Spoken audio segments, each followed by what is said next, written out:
আমার ছাদ বাগানের 12 মাসি সজনে গাছ নিয়ে আজকে কথা বলবো কিভাবে আমি আমার সজনে গাছ আজকে 6 বছর ধরে লালন পালন করছি, কিভাবে যত্ন করছি এবং এই গাছে যখন ফুল ফুটে তার যত্ন কিভাবে নিতে হয়, ফলন যেন খুব বেশি ভালোভাবে হয়, তখন কিভাবে যত্ন নিতে হয় এই বিষয়ে আজকে আমার কথা থাকছে আমার পুরো ভিডিও জুড়ে। আপনারা যারা 12 মাসি সজনে পছন্দ করেন তারা এবং চাষ করতে চান ছাদ বাগানে তারা আশা করি উপকৃত হবেন। বন্ধুরা, আমরা যারা ছাদ বাগানি তারা আসলে ছাদে ফুল ফল সবজি সব কিছু চাষ করি। ছাদ বাগানে যখন পাখি থাকে, পাখির কিচিরমিচির, পাখিদের আনাগোনা এটা আমরা আসলে অনেক উপভোগ করি। ছাদ বাগানটা তখন আসলে একটা স্বর্গীয় সুখ দান করে। আমরা চাই আমাদের ছাদ বাগানে যেন পাখিরাও তাদের অভয়ারণ্য করতে পারে, সেইভাবে আমরা কিন্তু পাখিদের জন্য খাবার এবং পানি কিন্তু ছাদে রাখতে পারি। আসুন এখন কথা বলি যে বিষয় ভিডিও হচ্ছে সেই বিষয় নিয়ে, সেটা হচ্ছে 12 মাসি সজনে ডাঁটা। এটা আমরা সবাই জানি পৃথিবীতে যত ভালো খাবার আছে, শ্রেষ্ঠ খাবার আছে, তার মধ্যে এটা কিন্তু 1 নম্বরে আছে। তো সজনে ডাঁটা যেহেতু মিরাকেল প্লান্ট, যেহেতু এটাতে প্রচুর পরিমাণে স্বাস্থ্যের উপকারী হেলথ বেনিফিটের যা দরকার ভিটামিনস সব কিছু এখানে আছে। প্রচুর পরিমাণে লেবুতে যে পরিমাণে ভিটামিন সি থাকে তার 10 গুণ বেশি ভিটামিন সি এর পাতাতে আছে। তারপর হচ্ছে যে ভিটামিন এ ফুলে প্রচুর পরিমাণে আছে, যা চোখের জন্য আমাদের ভীষণ দরকার। ক্যালসিয়াম, দুধে যে পরিমাণ ক্যালসিয়াম পাওয়া যায় তার থেকেও 10 গুণ বেশি ক্যালসিয়াম এই সজনে ডাঁটা থেকে আমরা পেতে পারি। সজনে গাছের ফুল ফল পাতা এবং কি বাকল সব কিছুই কিন্তু মানবদেহের জন্য ভীষণ ভীষণ জরুরি, উপকারী। আমরা যারা ছাদ বাগানে আমরা তারা অবশ্যই চাইবো আমাদের ছাদ বাগানে অন্তত 1-2টা করে সজনে ডাঁটা গাছ আমাদের ছাদ বাগানে যেন থাকে। এবং সজনে ডাঁটা সিজনাল সজনে ডাঁটা থাকাটা খুবই ভালো, ওটাতে পাতা প্রচুর পরিমাণে খাওয়া যায়।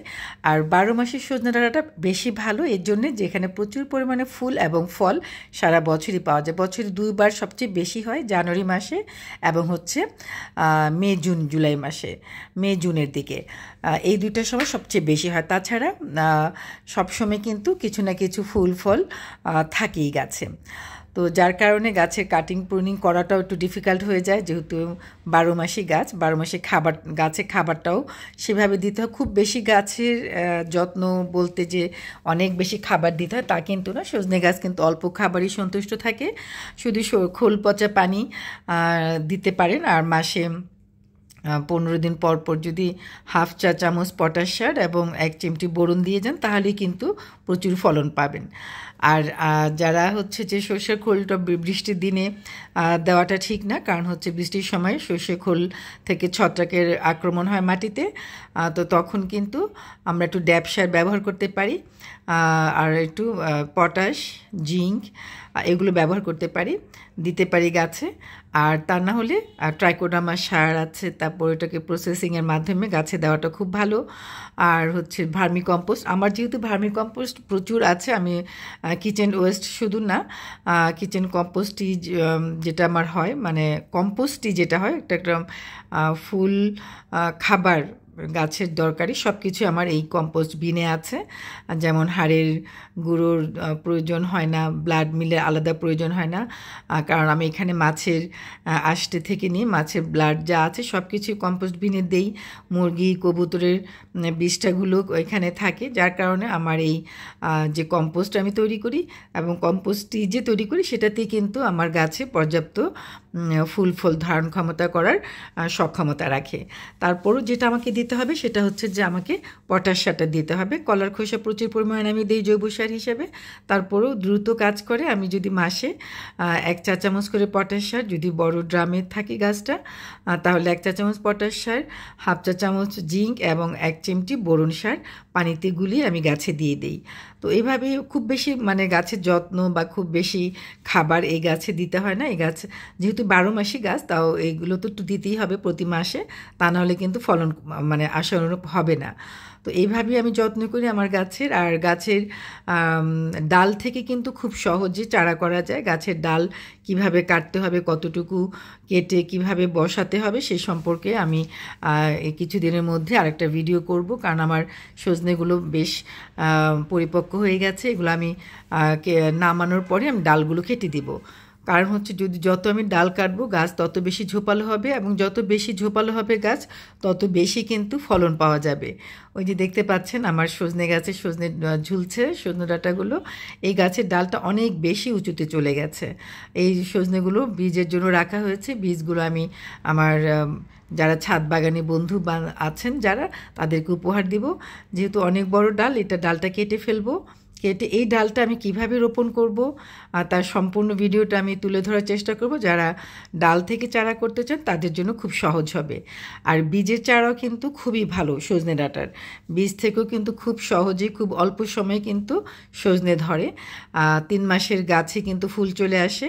তো একদম ছোট গাছে ফুল না নিয়ে, 3 মাসের গাছে না নিয়ে আপনি যদি 6 মাসের গাছে নেন তাহলে গাছটা একটু শক্তিশালী হবে, গাছটা একটু শক্তপোক্ত হবে, এবং সেই গাছে কিন্তু ফুল ফল বেশি আসবে। গাছের ডাল যত কাটবো আমরা, গাছের গোড়াটা কিন্তু তত বেশি মজবুত হবে, তত বেশি মোটা হবে, এবং ব্রাঞ্চ যত আসবে সেই ব্রাঞ্চে ফলনও কিন্তু প্রচুর পরিমাণে হবে। তো আমি সজনে গাছ থেকে অনেকগুলো সজনে ডাঁটা পেরে নিলাম, আখ তুলে নিলাম। সজনে দিয়ে আমি আজকে রান্না করব মুরগির মাংস দিয়ে। এটা আমার সজনে ডাঁটা দিয়ে, মুরগির মাংস দিয়ে, মাছ দিয়ে, তারপর হচ্ছে শুটকি মাছ দিয়ে, ডাল দিয়ে, টমেটো দিয়ে, সবভাবেই কিন্তু সজনে ডাঁটাটা খাওয়া যায়। খুবই মজা, খুবই সুস্বাদু একটা খাবার। আর যেহেতু স্বাস্থ্যের জন্য ভীষণ ভীষণ ভালো, তো আমরা কিন্তু সবাই সজনে গাছ ছাদে রোপণ করতে পারি। 12 মাসে সজনে গাছটা রোপণ করার কথা আমি বলবো, কারণ সারা বছরই যেহেতু আমরা ছাদ বাগানি, সারা বছরই যেন আমরা ফুল ফল পাতা আমরা খেতে পারি, সেই দিকটা আমাদের মাথায় রাখতে হবে।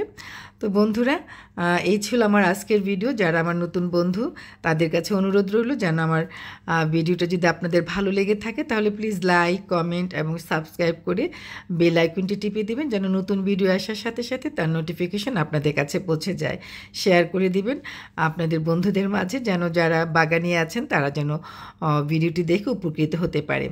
আর যারা পুরনো বন্ধু আছেন তাদের প্রতি আন্তরিক ধন্যবাদ জানাচ্ছি সবসময় পাশে থাকার জন্য। আর আপনারা ভালো থাকুন, আপনাদের জন্য অসংখ্য শুভকামনা রইল। আমার জন্য দোয়া করবেন, আমি যেন বাগানে কাজ করতে পারি সুস্থ থেকে গাছের জন্য। দেখেন কত সুন্দর রান্না, কত মজার রান্না। আপনাদের জন্য রইল অনেক অনেক দোয়া ও ভালোবাসা এবং শুভকামনা। আমার জন্য দোয়া করবেন।